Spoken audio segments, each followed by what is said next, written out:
আজকে নিয়ে আসলাম চেপা শুটকি ভর্তা, কাঁচামরিচ দিয়ে বাইটা বানাইমু। মরিচ বাটতেছি, মরিচ বাটার পরে শুটকিটা বাটমু।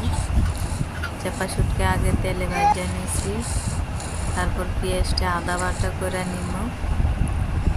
আদা বাটা হলে লবণ দিয়ে মাইখা ভর্তা বানানো শেষ হইব। ভিডিওটা ভালো লাগলে সবাই চ্যানেলটা সাবস্ক্রাইব করে দিয়ে, যারা ভর্তা পাগল, ভর্তা পছন্দ করেন, একটা লাইক কমেন্ট করেন। বেশিরভাগ সিলেটি, ময়মনসিংহ, কিশোরগঞ্জ তারা ভর্তা পছন্দ করে। অন্যরাও দেখে খাইয়া শিখছে। আমরা অনেক ভর্তা পছন্দ করি।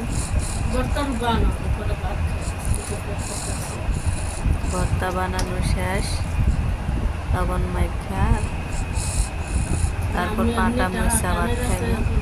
পাটা মুসা ভাত কে কে পছন্দ করেন জানাবেন।